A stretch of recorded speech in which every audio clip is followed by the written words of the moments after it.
আমরা আপনাদেরকে আজকে একটা ছোট্ট ইনফরমেশন দিব। ইনফরমেশনটা হচ্ছে যে আমাদের গাড়ির যে টাচ আপ করতেছি কিংবা এক পার্ট দুই পার্ট রং করতেছি, সেক্ষেত্রে আমরা অনেক সময় চিন্তা ভাবনা করি যে আমাদের গাড়ি হচ্ছে কালারটা মিলতেছে কিনা কিংবা একুরেট মিলবে কিনা, 100% একুরেট হবে কিনা, আমাদের যে গাড়ির অরিজিনাল কালারটা আছে সেই কালারটার সাথে একেবারে মিলে যাবে কিনা, এইরকম আমাদের একটা দুশ্চিন্তার মধ্যে আমরা পড়ে যাই যেনাদের আমাদের পার্সোনাল গাড়ি আছে কিংবা আমাদের গাড়ি যখন কাজ করার বিষয় চলে আসে।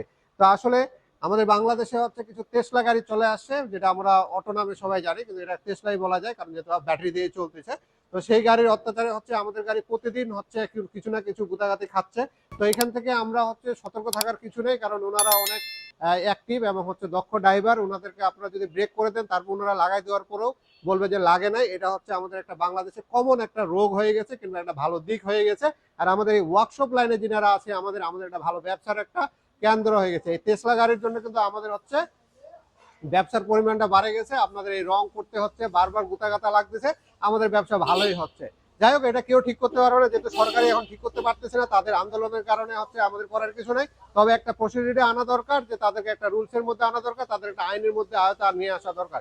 সেক্ষেত্রে হয়তোবা আমরা যিনারা হচ্ছে ট্যাক্স ভ্যাট সবকিছু দিয়ে গাড়ি চালাচ্ছি, ওনাদের হয়তোবা একটু হলেও গাড়িগুলো ভালো থাকবে। তো যাই হোক, এই গাড়িটাকে হচ্ছে সেম ভাবে একটা গুতা লাগিয়ে দিয়েছিল, সেখান থেকে গ্লাসটাও ফাটাই দিচ্ছে। তারপর গ্লাসটা আমরা রিপেয়ার করে দেওয়ার চেষ্টা করছি, কিন্তু রিপেয়ার হয় না, উনি পরবর্তীতে চেঞ্জ করে নিবে। কিন্তু এই গাড়িটার হচ্ছে দুই পার্ট আমাদের রং করার প্রয়োজন হলো, এই প্লাস্টিক বাম্পারটা আর এই পাশে ফেন্ডারটা আমাদের রং করতে। আমরা প্লাস্টিক বাম্পার আর হচ্ছে বনাটের যে কালারটা আছে, দুইটাকে আমরা একটু কাছ থেকে দেখাবো যে দুইটা কালার একই রকম আছে কিনা, এবং একটু আমরা লাইট মারবো।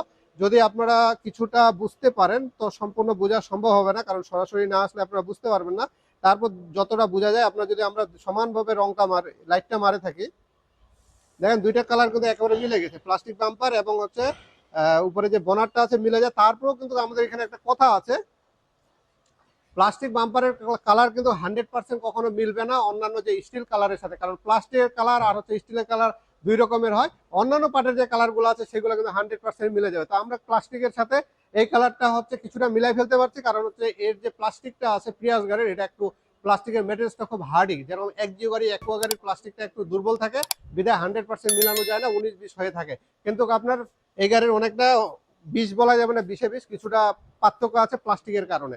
তো যাই হোক, আপনাদের এরকম এক পার্ট দুই পার্ট যদি রং করার প্রয়োজন হয় কিংবা কখনো দেখেন যে এটা টাচ আপ করার প্রয়োজন আছে, সেক্ষেত্রে আপনারা করতে পারেন। আপনাদেরকে আমরা 100% কালারটা মিলাই দেওয়ার চেষ্টা করব।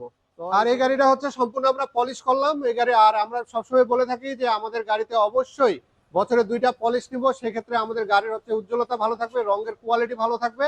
আর যদি পলিশ না করি তাহলে রঙের কিন্তু কোয়ালিটি নষ্ট হয়ে যাবে, কিংবা রঙের ভিতরে যে আপনার ম্যাটেরিয়ালসটা আছে সেটার উপরে একটা আবরণ পড়বে, কিংবা রং নষ্ট হয়ে যাওয়ার একটা সম্ভাবনা আছে। এই জন্য বছরে 2টা আমরা পলিশ নেওয়ার চেষ্টা করবো, যদি না পারি বছরে একটা হলেও পলিশ নেওয়ার চেষ্টা করব। সবাই ভালো থাকবেন, আমাদের জন্য দোয়া করবেন। ধন্যবাদ।